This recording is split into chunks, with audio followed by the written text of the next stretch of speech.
বাংলাদেশের বাইরে পৃথিবীর বিভিন্ন প্রান্তে যেখান থেকে চ্যানেল আই দেখছেন, আপনাদের সকলকে সাদর আমন্ত্রণ তৃতীয় মাত্রা দেখবার জন্য। প্রিয় দর্শক, কোভিড-19 বা করোনা ভাইরাস এই ছোট্ট অণুজীব প্রমাণ করে দিয়েছে গোটা বিশ্ব নেতৃত্ব, সেটি উন্নত দেশ হোক, উন্নয়নশীল দেশ হোক আর অনুন্নত দেশ হোক, মানুষের জনস্বাস্থ্যের ব্যাপারে কতটা উদাসীন। এবং কোভিডের মতো একটা ছোট্ট অণুজীব প্রমাণ করে দিয়েছে পৃথিবী কতটা অসহায়। এবং এখন পর্যন্ত এই যে 31শে ডিসেম্বর 2019-এর পর থেকে আজকে আমরা যখন কথা বলছি, এই অক্টোবর মাসেও নিশ্চিত হওয়া যাচ্ছে না যে এই কোভিড আমাদেরকে কবে ছাড়বে। আমরা ছাড়তে চাইছি, মানব জাতি ছাড়তে চাইছে, কিন্তু সে ছাড়বে কিনা সেটি তার ইচ্ছে এবং অনিচ্ছের উপরে নির্ভরশীল। এবং সে তার রূপ বদলাচ্ছে, প্রকৃতি বদলাচ্ছে, নানান কিছু বদলাচ্ছে। কোভিড অনেক কিছু প্রমাণ করেছে, নতুন স্বাভাবিক অবস্থা আমাদের ফেলে দিয়েছে, নতুন বিশ্ব ব্যবস্থা আমাদেরকে প্রবেশ করিয়েছে। এবং কোভিডের সময়ে যাদের উপরে সবচেয়ে বেশি নির্ভর করবার কথা মানুষের, আমি রাষ্ট্র ব্যবস্থা, রাষ্ট্রশক্তি, রাজনীতিবিদ, সরকার, তাদের বাইরে চিকিৎসক, হসপিটাল বা যে চিকিৎসা সেবার সঙ্গে যারা যুক্ত, তাদের উপরে তাদের অসহায়তা প্রমাণিত হয়েছে বাংলাদেশের সর্বত্রই। তাদের সুরক্ষার ব্যবস্থা নেই, সেটি প্রমাণিত হয়েছে। তারা অনেকে আতঙ্কে কাটিয়েছেন। সরকারি স্বাস্থ্য ব্যবস্থার দুর্বলতা প্রকাশিত হয়েছে। বেসরকারি স্বাস্থ্য ব্যবস্থা, বিশেষ করে যদি বাংলাদেশের কথা বলি, অনেক উন্নত হয়েছে। বলাই হচ্ছিল, আমরা গত কয়েক বছর ধরে শুনছিলাম যে বাংলাদেশের বেসরকারি খাত, চিকিৎসা খাত, সেবা খাত, হসপিটালগুলো এত উন্নত মানের হয়েছে পৃথিবীর অনেক দেশের, উন্নত দেশের সঙ্গে সেগুলো তুলনীয়।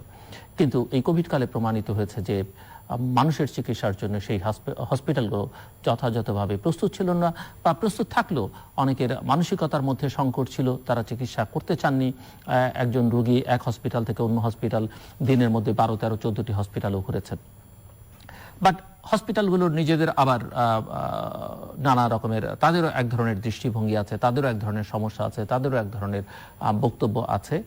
সব মিলিয়ে বাংলাদেশের স্বাস্থ্য খাত, সরকারি এবং বেসরকারি, এই স্বাস্থ্য খাত নিয়ে আমরা আজকে কথা বলবার জন্য আমাদের সঙ্গে স্টুডিওতে রয়েছেন, আমার বায়ে বসা আছেন ল্যাবেড গ্রুপের ব্যবস্থাপনা পরিচালক ডক্টর এম শামীম। আমাদের সঙ্গে আমার ডানে রয়েছেন জাপান বাংলাদেশ ফ্রেন্ডশিপ হসপিটালের চেয়ারম্যান এবং তার chief laparoscopy surgeon professor doctor সরদারে নাইম।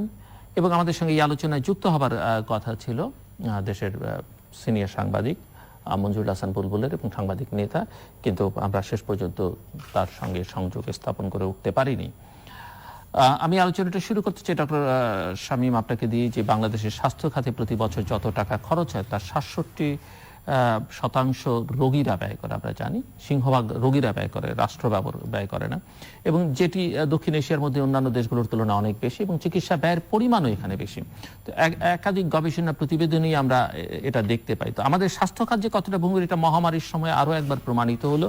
সো আপনার কাছে কি মনে হয়, কি শিক্ষা আমরা পেলাম? এবার কোভিডটা নিয়ে যদি আমরা চিন্তা করি, আসলে প্রথম দিকে তো প্রাইভেট হসপিটালগুলোকে চিকিৎসা করতে দেওয়া হয় নাই, কারণ আমরা যেটা বলেছিলাম যে আমাদেরকে টেস্টটা করতে দেওয়া হোক। তো মার্চে শুরু হলো কোভিড, আমাদেরকে করতে দেওয়া হলো মেতে। এরপর আমরা জুন থেকে কোভিডের চিকিৎসা শুরু করলাম এবং অক্টোবর পর্যন্ত। এখন কিন্তু আপনি এক হাসপাতাল থেকে আরেক হাসপাতালে রুগী যাওয়ার কথা শুনবেন না। এবং কোভিড তো আমরা অগাস্টে প্রায় আমাদের হসপিটালে 100 পেশেন্ট ছিল, আজকে যেমন 32 জন আছে। এবং আমরা প্রচুর হোম কেয়ার দিচ্ছি বাসায় করোনা চিকিৎসায়, এবং হাসপাতাল যারা আসছে, এবং আপনি আশ্চর্য হবেন যে আমাদের মৃত্যু হার কিন্তু 1%-এরও নিচে। এবং আমি তো বলবো যে পৃথিবীর অনেক অনেক শহর থেকে বাংলাদেশ ভালোভাবে কভার করেছে। ধরুন ট্রাম্পের কথা যে বললো যে ট্রাম্প যে চিকিৎসা পেয়েছে আমরাও, এটা কিন্তু হাসাহাসির ব্যাপার না, আসলে আমরা দিচ্ছি। আমরা কোভিডকে সাংঘাতিক ভালোভাবে চিকিৎসা হচ্ছে। আমাদের একজন ডাক্তার আছে, ধরুন আলী হোসেন, উনি প্রায় ডেইলি 30 জন ইনডোর, 30 জন আউটডোর পেশেন্ট দেখে, মৃত্যু হার অত্যন্ত কম। এবং এখন কিন্তু এটা একটা প্রোটোকলের মধ্যে পড়ে গেছে যে অল্প সিমটম হলে কি হবে, মাঝারি সিমটম হলে কি হবে, শ্বাসকষ্ট হলে কি হবে। তো আমি কোভিড রোগীদের জন্য দুইটা কথা বলবো, যে কারো যদি সন্দেহ হয় যে মুখে রুচি নেই, জ্বর, খুব দুর্বলতা, আপনি টেস্টটা করে ফেলেন। আপনার যদি ডায়াগনোসিসটা হয়ে যায় আর আপনি যদি সঙ্গে সঙ্গে চিকিৎসাটা শুরু করেন, আপনার মৃত্যুর কোনো সম্ভাবনা নাই। আর বাংলাদেশের স্বাস্থ্য ব্যবস্থাটাকে যদি আপনারা বলেন, ধরেন আমাদের দুইটা হসপিটাল তো পুরো বাংলাদেশকে কভার করে না, তবে আগের থেকে কিন্তু অনেক ভালো আমরা বলবো। আর ধরেন আমাদের রুগী বেশি, ডাক্তারের সংখ্যা কম, হাসপাতালের সংখ্যা কম, তারপর আমাদের মনিটরিংটা অত ভালো না, বা ধরেন সরকার এবং বেসরকারি হাসপাতালে যেভাবে একসঙ্গে কাজ করার কথা এটা হচ্ছে না, ডাক্তার রুগীর সম্পর্কটা আগের মতো আর নাই, এখন ডাক্তাররা অনেক ব্যস্ত, রুগীদেরও এক্সপেকটেশনও বেড়ে গেছে।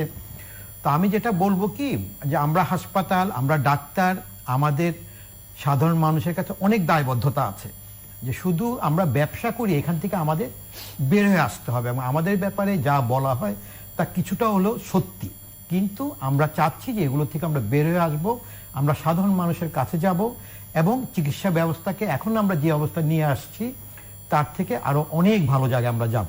এবং এখনো কিন্তু আমি বলবো যে কোভিড নিয়ে আপনারা ভয় পাবেন না। এই যে সেকেন্ড ওয়েভের কথা বলতেছে, মার্চ পর্যন্ত কিন্তু এটা আমাদের চলবে, এটা প্রথম ওয়েভটাই চলতেছে, কম আর বেশি আপনারা যদি সাহস রাখেন, চিকিৎসা নেন, আপনারা ভালো থাকবেন।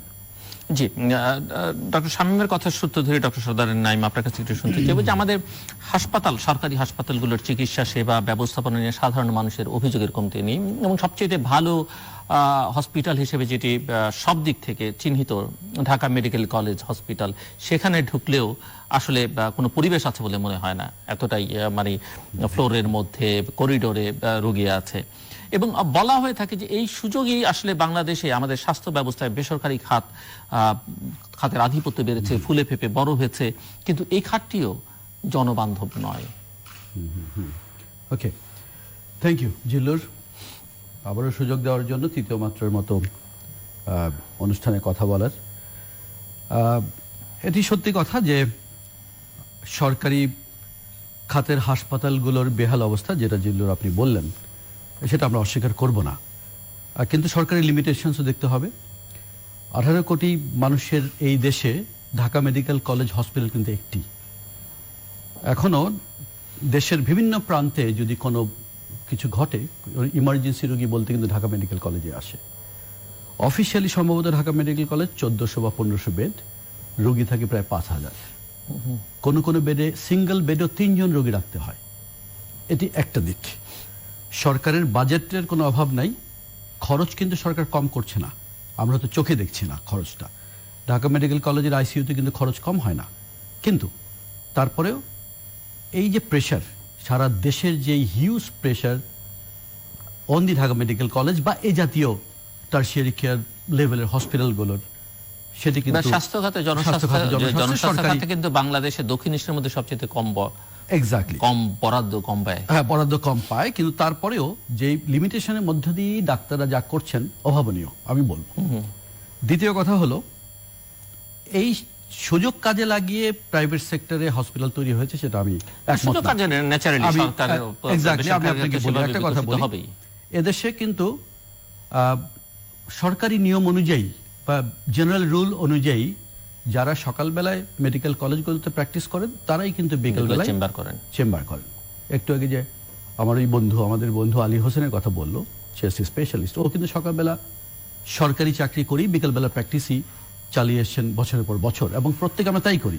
এদেশে রেজিস্টার্ড ডাক্তার যদি থাকে প্রায় 70-80 হাজার, সেখান থেকে কিন্তু অনলি 25,000 ডাক্তার সরকারি চাকরিতে ব্যস্ত বা কাজ করেন, এবং এরাও কিন্তু 100% বিকেলবেলা কোনো না কোনোভাবে প্রাইভেট সেক্টরে কাজ করেন।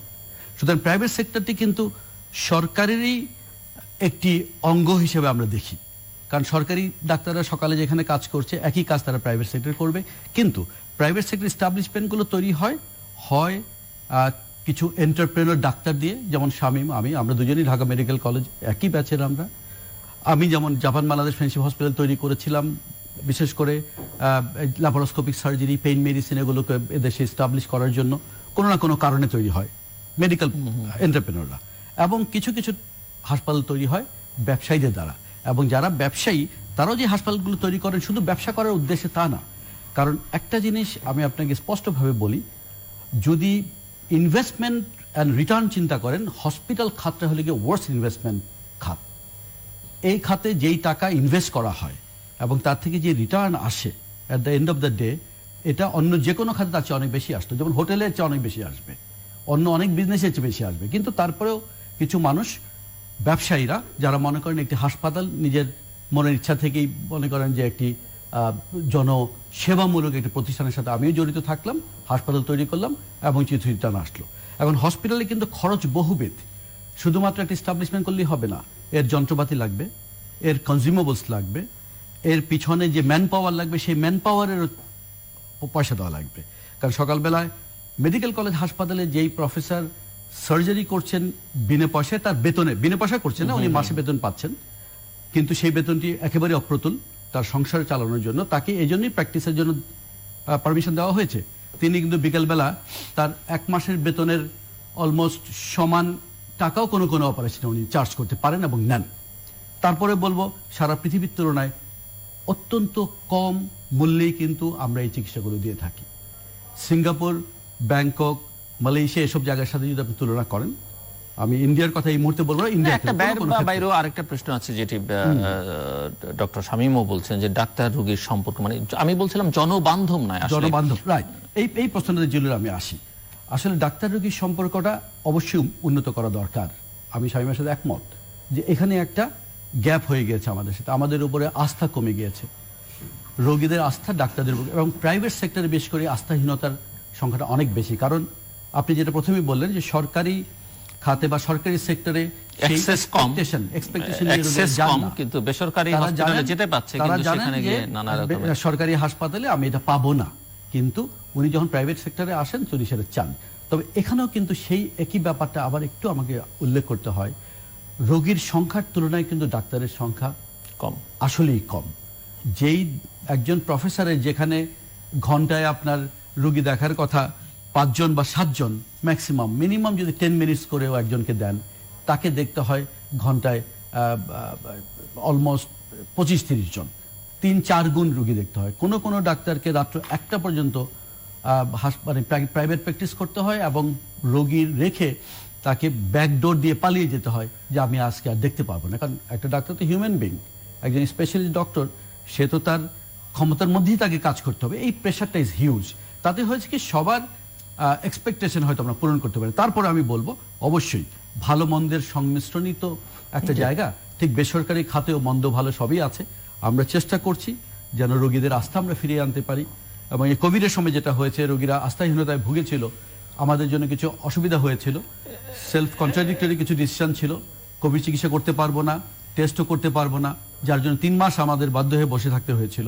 কিন্তু আমরা যখন প্রাইভেট সেক্টর যখন এই কোভিড চিকিৎসায় পারমিশন পেল এবং এলো, তারপর থেকে কিন্তু এই হাহাকারটা কমে গেল। বাট গণমাধ্যমে তো সংবাদ প্রকাশিত হয়েছে ডক্টর শামীম যে বেসরকারি হসপিটালগুলো রোগীদের নেয়নি বা রোগীরা গেলে তাদেরকে পরীক্ষা নিরীক্ষা সেগুলো না হলো, কিন্তু কোভিড রোগী না অন্যান্য রোগীরাও তো সাফার করেছে। একদম, হ্যাঁ, আমি এটা বলি, এটা নিয়ে না ভীষণ একটা কনফিউশন। আজকে আমি খুব পরিষ্কার করে এটা বলতে চাই যে মার্চ এপ্রিলে আমাদেরকে কোভিড টেস্ট করতে দেওয়া হয় না, হয়নি।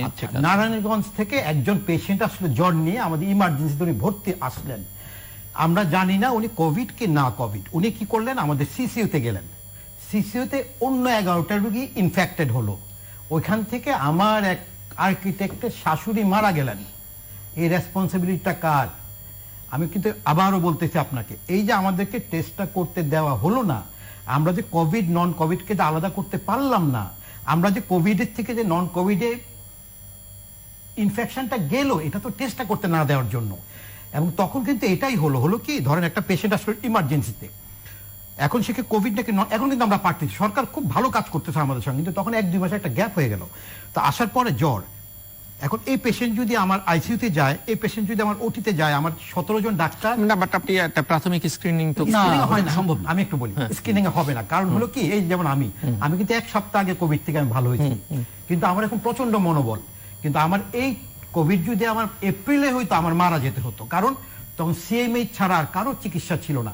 এখন আমাদের এখানে হয়, জাপান বাংলাদেশ হয়, গ্রিন লাইফে হয়, স্কয়ারে হয়, ইউনাইটেডে। আপনি বরং আমি বলবো যে আজকে আপনি প্রাইভেট হসপিটালকে ধন্যবাদ দেন, আপনি যদি কোভিড আজকে হন, আপনি আমার এখানে 40টা কেবিন আপনার জন্য পড়ে আছে। আমরা কোভিডকে কিন্তু মোকাবেলা করে ফেলছি, এবং ওই যে 3 মাসের একটা গ্যাপ, ওই 3 মাসের গ্যাপটা কিন্তু আমাদের ভুলের জন্য না, ওইটা নীতির জন্য। আপনি কি আজকে দেখেন কোথাও কোনো রোগী ফেরত, এই দেখেন রিজভী সাহেব যে বিএনপি, কালকে ম্যাসিভ হার্ট অ্যাটাক করে উনি আসছে, এন্টার ইনফ্যাক্টর ইনফেকশন, এর সঙ্গে ওনার 67-8 অনেক সমস্যা। ওনাকে কিন্তু আমরা ভর্তি করে ফেলছি, সেটেল করে ফেলছি, কালকে অ্যানজিওগ্রাম করব। ভালো খারাপ তো আল্লাহর হাতে।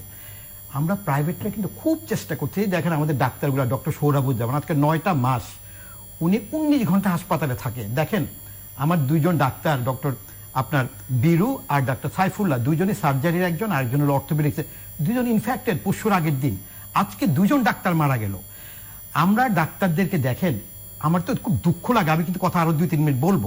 আমার খুব দুঃখ লাগে, আমার ল্যাবেট কার্ডিয়াক হসপিটাল, জেনারেল হসপিটাল আমার 1400 এমপ্লয়ি, এর মধ্যে 250 ডাক্তার, 550 নার্স, এরা কিন্তু একেবারে জীবন মৃত্যুর সম্মুখীন। একটা রুগী যখন আসে একদম জড়ায় ধরে, তার ইঞ্জেকশন দেয়, তাকে ইনটিউবেশন করে, এবং প্রচুর ইনফেক্টেড।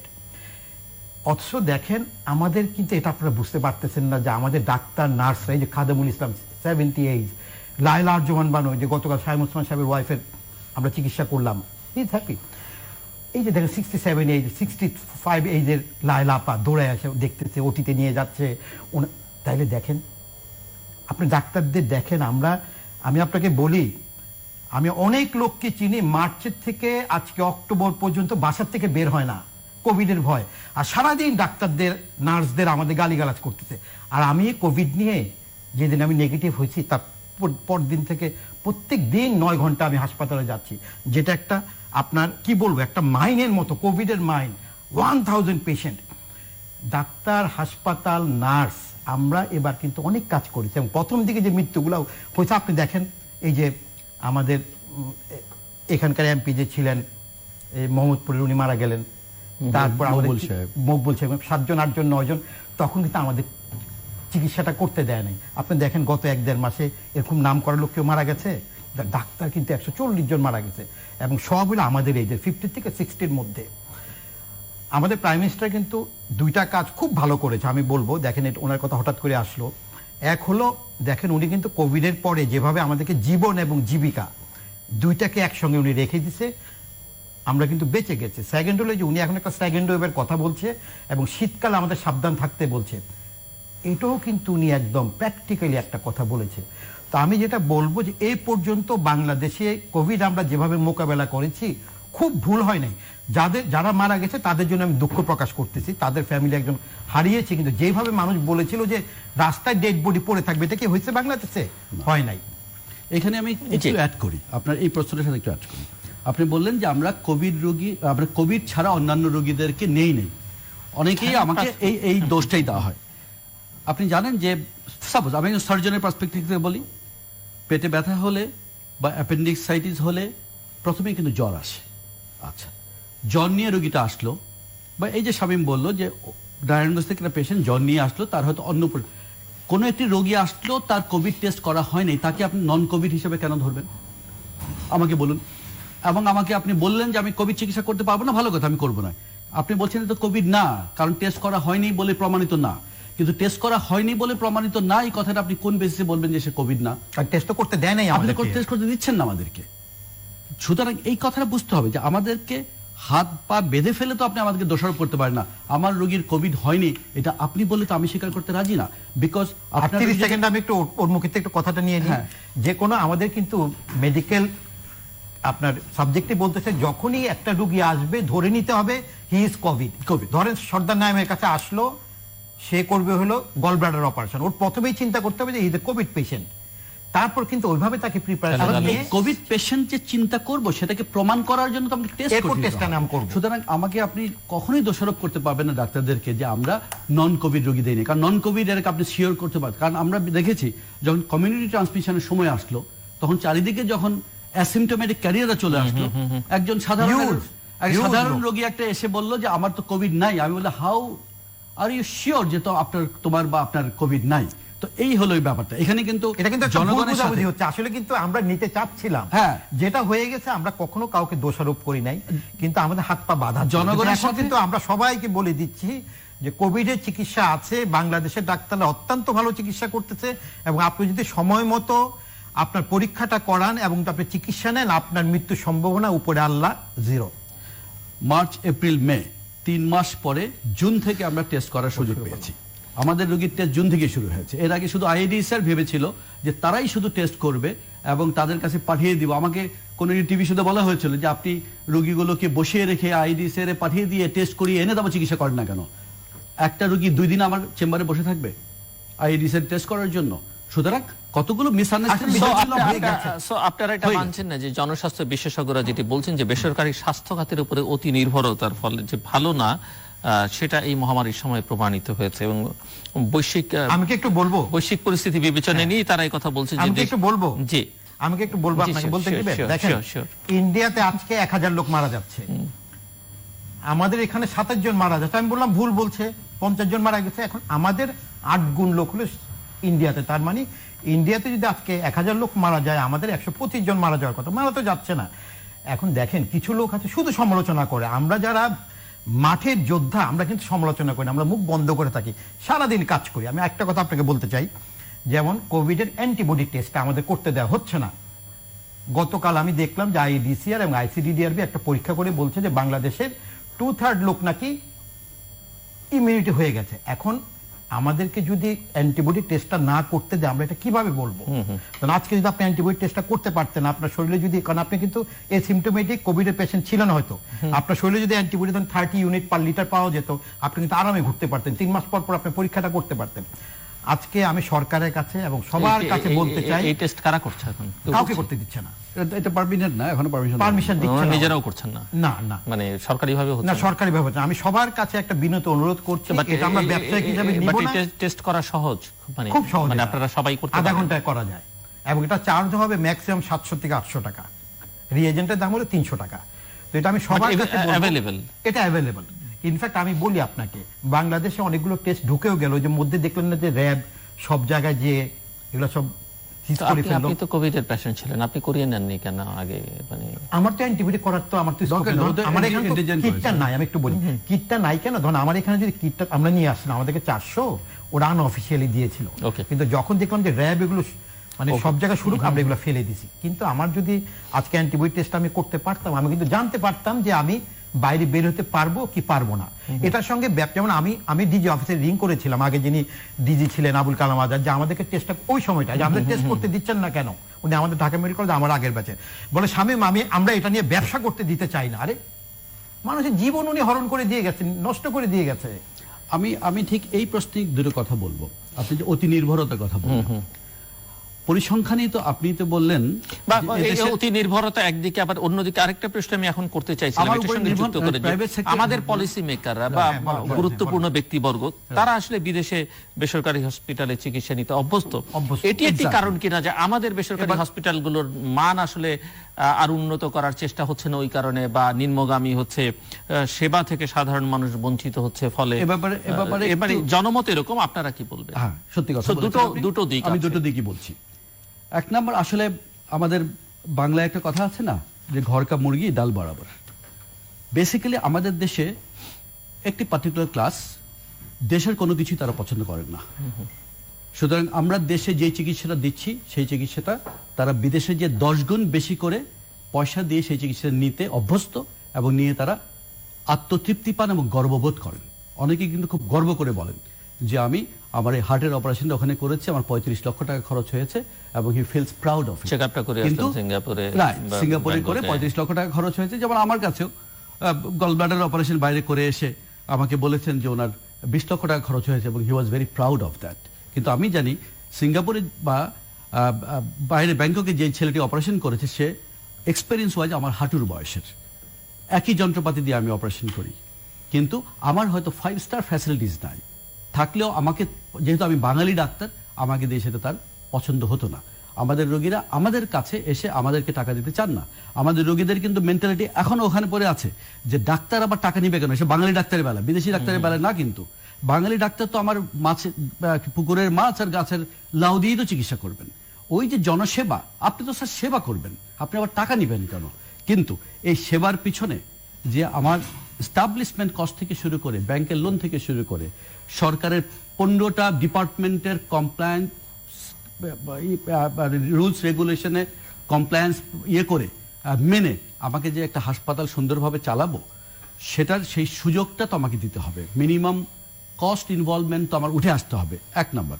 অতি নির্ভরতার কথা বলছেন, কারণ এদেশে উইদাউট এনি হেসিটেশন এটা সবাই বলেন যে 2/3 হেলথ ফ্যাসিলিটিস কিন্তু বেসরকারি খাতের। 65% যদি বেসরকারি খাতের হেলথ সেক্টর হয়ে থাকে তাহলে এখানে নির্ভরতা আছে আসলে। অটোমেটিক্যালি আপনি নির্ভর আমার উপরে, বিকজ আপনি তো দিতে পারছেন না, সরকার তো পারছে না। সুতরাং বেসরকারি খাত সরকারি সেই সুযোগ নিয়ে এসছে বলে আমি মনে করি না, প্রয়োজনে এসছে। কারণ আমরাই যারা বেসরকারি হাসপাতালের কর্ণধার এবং একই সাথে আসলে বেসরকারি সরকারি একসঙ্গে কাজ করে, কনফ্লিক্ট করবে না। কনফ্লিক্ট আমরা করছি না, আমরা কিন্তু আপনারাই কনফ্লিক্ট আনছেন, সাধারণ মানুষই কিন্তু কনফ্লিক্ট আনছে। তারা বলছে বেসরকারি এবং সরকারি, তারা বলছে সরকারিতে বিনা পয়সায় চিকিৎসা হচ্ছে, সেই চিকিৎসাটা বেসরকারি 2 লক্ষ টাকা লাগবে কেন? ওইটাও কিছু সমালোচক। আমি একটা কথা বলি, সাধারণ মানুষের ভুল ধারণাটা ভেঙে দিতে হবে। আমি আপনাকে বলি একটি কথা, শামীম এবং আমরা একটা আলাপ করে দেখেছি, চিন্তা করে দেখেছি, সরকারি হাসপাতালে বা সরকারি ফ্যাসিলিটিজে যেখানে একটি এমআরআই এর খরচ যদি আমরা চিন্তা করি, আমরা হিসাব করে দেখেছি প্রায় 30 থেকে 35 হাজার টাকা পড়ে। সেটি কিন্তু প্রাইভেট সেক্টরে 7 থেকে 8 হাজার টাকা করা হয়। এই যে এটা কোত্থেকে আপনি যেমন ধরেন লোকজন ওইটাকে ধরেন চালানো, ওইটা আবার 6 ঘন্টা চলে, বাকি 18 ঘন্টা চলে না, মানে সরকারের খরচটা ঠিকই হয়। সরকারের খরচটা কে দিচ্ছে? আপনি, আমি, আমাদের ইনকাম ট্যাক্সের টাকা থেকে দিচ্ছি। কিন্তু ঢাকা মেডিকেল কলেজে আইসিইউতে যে রোগীটা ভর্তি হচ্ছে, সে ভালো হয়ে ফিরুক আর লাশ হয়ে ফিরুক, একটি রোগীর সরাসরি টাকা দেওয়া লাগে না। কিন্তু এটার পেছনে যে খরচ হয়েছে, সেই খরচটা কে দিচ্ছে?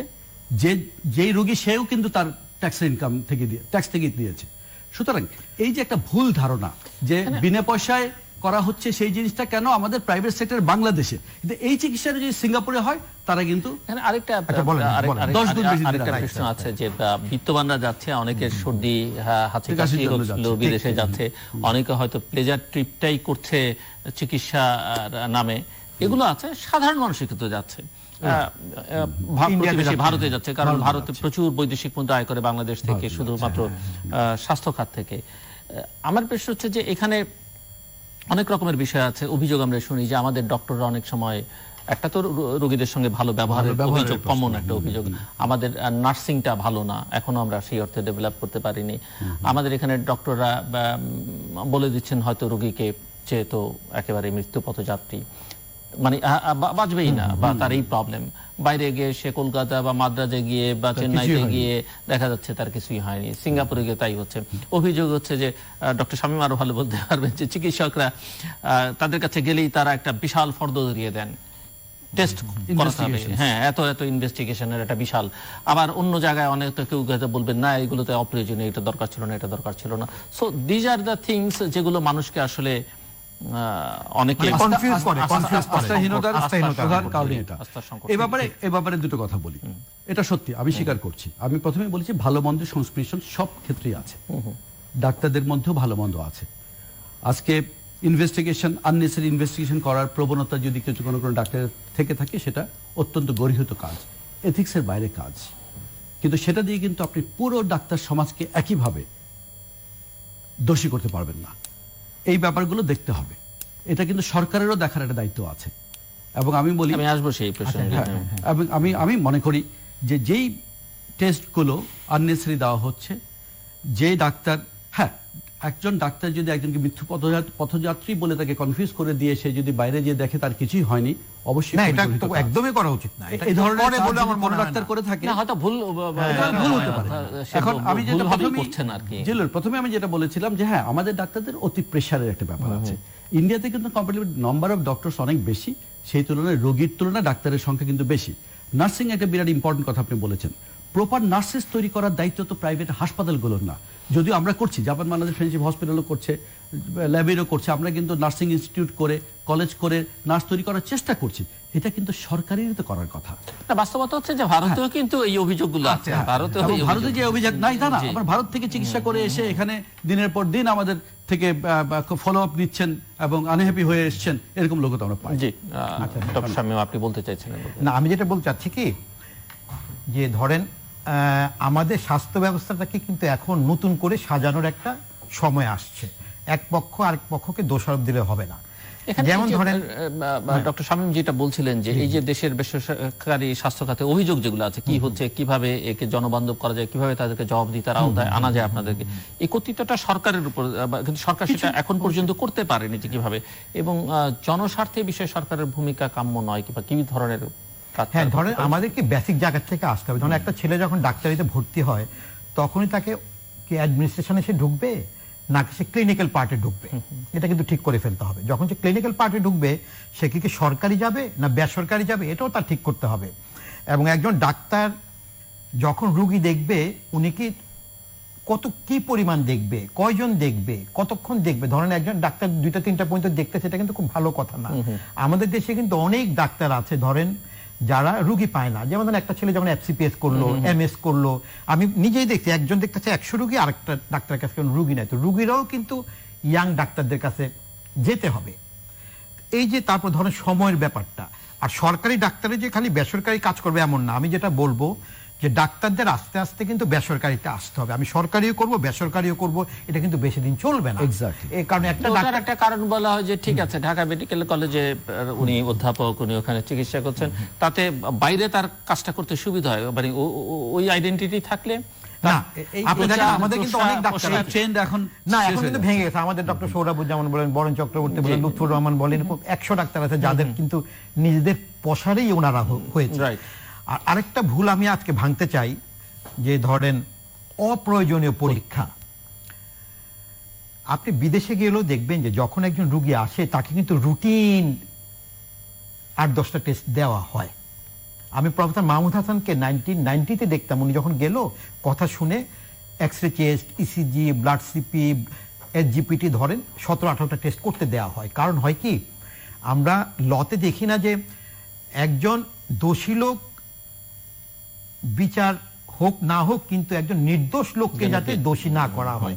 আমি আপনাকে একটা উদাহরণ দিতে পারি। 2 সপ্তাহ আগে আমি একজন মহিলা আপনার লয়ার আমাদের এখানে আসলেন, হ্যাঁ, মাথা ব্যথা। তো ওনাকে আমরা এই ব্লাড প্রেশারটা দেখলাম অনেক হাই, তো ব্লাড প্রেশারের জন্য ওষুধ দিলাম 6 ঘন্টা 8 ঘন্টা পরে। এরপর আমরা সিটি স্ক্যান করতে নিয়ে গেলাম, নিয়ে দেখলাম কি ওনার ব্রেনের ইন্টারসেরিব্রাল হিমোরেজ হয়ে গেছে। তো এরপর আমরা সিটি অ্যাঞ্জিওগ্রাম করলাম, করার পর ওনার চিকিৎসাটা শুরু হলো। আমি যেটা বলতে চাই যে ডাক্তাররা কিন্তু ইনভেস্টিগেশন কম করে। উনি যদি 1 ঘন্টার মধ্যে একটা সিটি স্ক্যান করে ফেলতো তাহলে কিন্তু চিকিৎসাটা হয়তো 7 ঘন্টা আগে শুরু হয়ে যেত। আমি আরেকটা উদাহরণ দিই, আমাদের এক এমপ্লয়ি ব্রেস্টে কি যেন হয়েছে, 32 বছর বয়স। তো আমাদের ডাক্তারের কাছে গেছে, বললো যে থাক তুমি এই একটা আলট্রাসোনোগ্রাম করো আর ব্লাডে 2টা করো, ম্যামোগ্রাফি।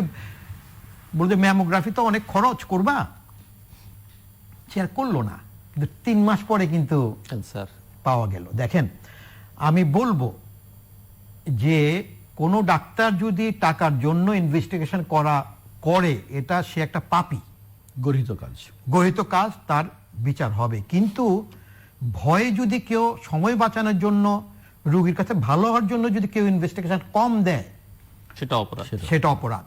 আমি আপনারা ইনভেস্টিগেশন নিয়ে যেটা প্রয়োজন না, মানে অপ্রয়োজনীয় সেটা ডক্টরই ভালো বুঝবে, কিন্তু রোগীও ভালো বুঝবে না, আমিও ভালো বুঝবো না। কতগুলো জিনিস আমরা নিজে দেখছি। দেখেন, আসছে হার্টের পেইন মূল নিয়ে, কথা যেটি যে চিকিৎসকরা যেন ডায়াগনস্টিক সেন্টার গুলো, ল্যাব গুলোর উপরে কিংবা ঔষধ কোম্পানির গুলোর উপরে নির্ভরশীল না। এই জায়গায় আমি একটু একদম আনসারটা দিতে চাই। দেখেন, মানুষ যখন একটা অন্যায় করে ওটা কিন্তু এক্সেপশন। কেউ যদি ওষুধ কোম্পানি থেকে টাকা খায়, সে একটা অন্যায় করেছে এবং সে কিন্তু নর্মালের মধ্যে আসবে না। কেউ যদি ডায়াগনোসিস করে ওটার থেকে পয়সা নেয়, সে কিন্তু একটা অন্যায় করেছে, ওইটা কিন্তু নর্মাল ডাক্তার হবে না। আমরা তো ডাক্তারি পাস করেছি আসলে ইথিক্যাল অনেকগুলো ওট নেওয়ার পরে। এরপরে যদি আমরা ঘুষ খাই, আমরা যদি অন্যায় করি, এটা ওর personal problem, not with the doctors community.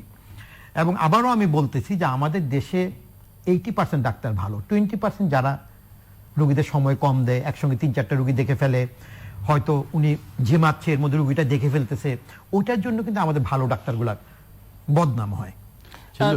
জি, আমি যদি দুটো কথা অ্যাড করি, সেটা হ্যাঁ, আপনি কোনো প্রশ্ন করবেন? আমি করতে চাইছিলাম টিআইবির একটি গবেষণা থেকে যেটি বলা হচ্ছে যে উচ্চ মুনাফা ভিত্তিক ব্যবসা হিসেবে বেসরকারি চিকিৎসা সেবা খাত বিকশিত হচ্ছে, নানা প্রতারণার ঘটনা ঘটছে। এ খাত নিয়ন্ত্রণে একটা নিরপেক্ষ কমিশন গঠন এবং বিধিমালা প্রয়োজন। অবশ্যই আপনার এগ্রি করেন? অবশ্যই প্রয়োজন। এবং আমি মনে করি এটা অবশ্যই দরকার। আমি সেটা আপনাকে বলেছি, সরকার এবং বেসরকারি খাতের কিছু কিছু অর্গানাইজেশনের দ্বারাই আমাদেরকে এই বিচারের আওতায় এনে এই দোষগুলোকে আইডেন্টিফাই করে তারপরে এগিয়ে যাওয়া উচিত। না হলে কিন্তু শামীম যেটা বললো, বেসরকারি খাতকে কিন্তু পুনর্গঠন বা অ্যাজ এ হোল স্বাস্থ্য খাতকে পুনর্গঠন করার সময় এটি।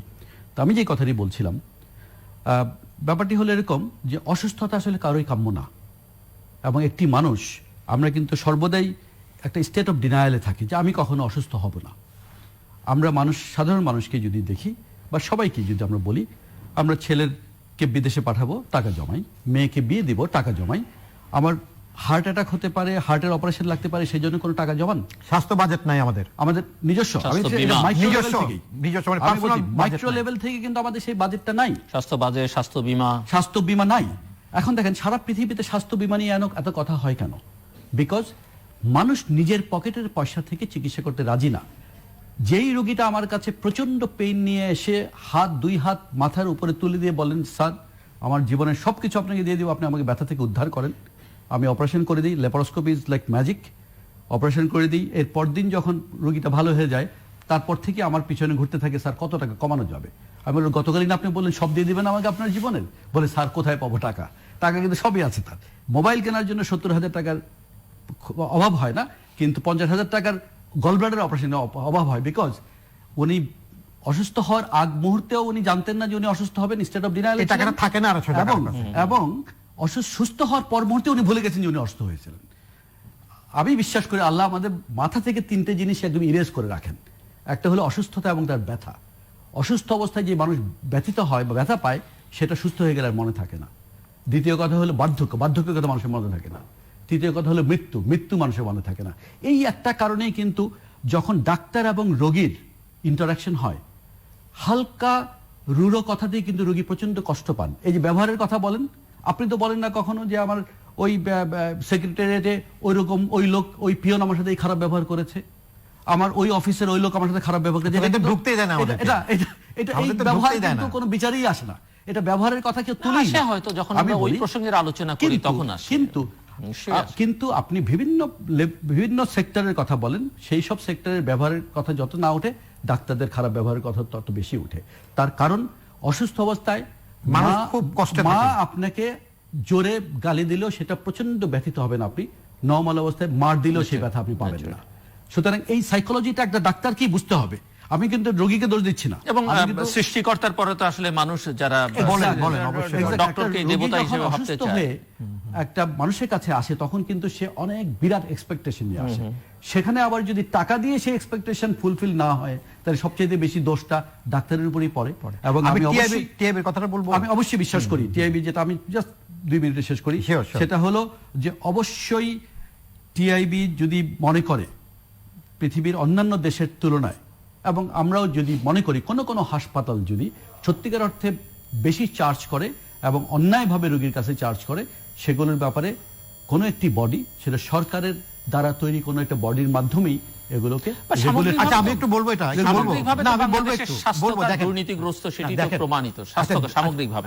আমি বলি আপনাকে, ধরেন আমাদের স্বাস্থ্য খাতটা খুব একটা টাচি ব্যাপার, তাই না? মানুষ সব দুঃখে পড়ে এখানে যায়, কিন্তু নর্মালি দেখবেন কি স্বাস্থ্য খাতের ব্যাপারে সবার একটা অ্যালার্জি আছে। কিন্তু তো অ্যালার্জির থেকে আমরা বের হয়ে আসি না, বরঞ্চ আমরা যেটা বলবো যে টিআইবি যদি আজকে সরাসরি উচ্চ মুনাফা এইটা সেটা না বলে, ওনারা যদি আমাদেরকে দাওয়াত দিয়ে 100-200 হসপিটালকে নিয়ে একটা ট্রেনিং প্রোগ্রাম করে আমাদের মানসিকতা আরো ভালো করা, আরো বিবেক বানানো, আমাদের ডাক্তারদেরকে আরো ফ্রেন্ডলি করা, ওনারা তো চট করে একটা খারাপ কথা বলে দেয়। কেন? ওনার তো ট্রান্সপারেন্সির প্রসঙ্গ, ট্রান্সপারেন্সির জন্য সমস্যা আছে সেটা তুলে ধরে সমস্যাটা করবে, পাশাপাশি ওনারা তদন্তর করার দায়িত্ব না যাদের করবার, তারা আমি বলতেছি ধরেন ওনারা তো সমস্যা বললো, পাশাপাশি তো ওনারা এটা সমাধান। এখন আমি এখানে গণমাধ্যমে কাজ করি, আমি যে আপনাদের প্রশ্ন করছি, আর আপনারা যদি দুজন মিলে আমাকে বলেন ভাই এত প্রশ্ন করছেন, আপনি না প্রশ্নের জন্য তো আমি বলছি না, আমি একদম খুব কারণ এটা আবার ভুল বুঝাবো। আমি যেটা বলতেছি যে টিআইবি সহ অন্যান্য অর্গানাইজেশন সহ ডাক্তারদের এবং হাসপাতালকে নিয়ে চলেন আমরা একসঙ্গে কাজ করি। আমরা নিচ্ছি, কিন্তু আমরা বলছি যে আপনারাও গণমাধ্যমের সঙ্গে অন্যান্যদের সঙ্গে মত বিনিময় করতে পারেন, এটা কিন্তু আমরা সেই জন্য আজকে আমরা আসছি। আরেকটা জিনিস কিন্তু আমি একটু পরিষ্কার করতে চাই, আমরা কিন্তু ডিফেন্সিভে যাই নাই। আমাদের ডাক্তারদের তো দোষ আছে, আমাদের হাসপাতালেরও দোষ আছে। আমরা ধরেন প্রথম জেনারেশনের ব্যবসায়ী, আমরা কিন্তু কোন রকম অল্প সুদ, 10 বছরের জন্য ঋণ এগুলো কিন্তু পাই নাই, এবং ট্যাক্স ধরেন হলিডে এগুলো আমরা পাই নাই। তা আমরা ধরেন একটা শিল্পকে একটা জায়গায় আমরা নিয়ে আসছি, এখন হলো আমাদেরকে আরো জনবান্ধব হতে হবে, এবং এর জন্য কিন্তু আমরা এখন কাজও করতেছি। আমি আরেকটা প্রশ্ন আপনাদেরকে করতে চাই, যেমন ধরেন আমি স্বাস্থ্য খাতের অনিয়ম দুর্নীতির তো কোভিড কালে প্রমাণিত হয়েছে এবং অস্বীকার করবার কোনো সুযোগ নেই। আমরা দেখি যে বাংলাদেশে এখানে পরিকল্পনার যথেষ্ট অভাব রয়েছে। যেমন এখন কমিউনিটি ক্লিনিকগুলো সারা সময় কমিউনিটি ক্লিনিকে আমরা জানি যেগুলো করা হচ্ছে সেগুলোর মধ্যে গরু চড়তো, ছাগল থাকতো, এরকম অবস্থা হয়েছিল। একই এলাকায় হসপিটাল একটা আছে, তার পাশাপাশি একজন হয়তো রাজনৈতিক সুবিধার জন্য বা জনগণের মন জয় করার জন্য অপ্রয়োজনীয় বেড খালি পড়ে থাকে, সেখানে তো একটা প্রাসাদপদম হসপিটাল করছেন বাংলাদেশে। আমরা দেখছি যে প্রচুর মেশিনারি জানা হয়, মেশিন চালাবার মতো দক্ষ জনশক্তি কিন্তু তৈরি করা হয় না, জনবল তৈরি করে না, মরিচা পড়ে। এবং ঢাকার বাইরে সরকারি হাসপাতালের এক্সরে মেশিনে মরচে পড়ে নষ্ট হয়ে যাচ্ছে, এরকম খবর বহু আমরা পাই। রোগী সেবা পায় না, অব্যবস্থাপনা চরমে, উপজেলা জেলা পর্যায়ে বেসরকারি চিকিৎসা সেবা প্রতিষ্ঠানগুলো সক্ষমতার ঘাটতি এবং অনিয়মের প্রবণতার খবর কমে। সো এবার আপনারা কোন উদ্যোগ নেবেন? আমরা বলি আপনাকে, ধরেন আমরা যেটা মনে করি কি, ধরেন সরকার কিন্তু যেসব খরচগুলো করছে ওনাদের তো অনেক ভালো ইচ্ছা আছে, কিন্তু আমরা তো মিঠুর গল্প শুনি যে 250-300 কোটি টাকার নাকি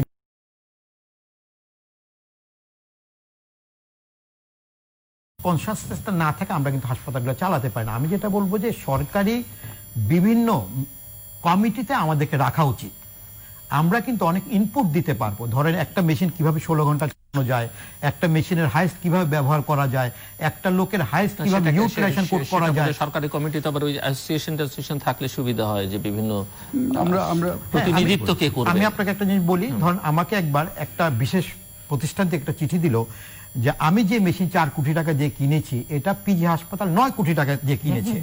তো আমাকে বললো যে আপনি কিভাবে এটা কিনলেন, আমাকে কিন্তু একটা প্রতিষ্ঠান একটা শোকজ করলো। আমি ওনাকে বললাম যে 1 নাম্বার হলো কি, ল্যাবের যে মেশিনটা কিনে আরো 10টা হাসপাতাল ওই মেশিনটা কিনে, 1 সেকেন্ড হলো আমি টাকাটা দেরি করবো না, ব্যাংক থেকে সঙ্গে সঙ্গে নিয়ে যাব, আর থার্ড হলো এখান থেকে কাউকে আমার কোনো পার্সেন্টেজও দিতে হবে না। তো আমি বললাম যে আপনি আমাকে এই চিঠিটা না দিয়ে যদি বেশি দামে কিনলো তাকে চিঠি না, আমাকে যদি আপনারা আপনাদের ওখানে একটা অফিস করে দেন, আমি কিন্তু আপনাদের পারচেজে অনেক টাকা বাঁচিয়ে দিব। কথাটা বলার উদ্দেশ্য, প্রাইভেট হসপিটাল, প্রাইভেট ডাক্তারদেরকে কিন্তু শত্রু হিসাবে দেখার আর সময় নাই, বরঞ্চ আমরা চাই একসঙ্গে সবাইকে নিয়ে কাজ করতে।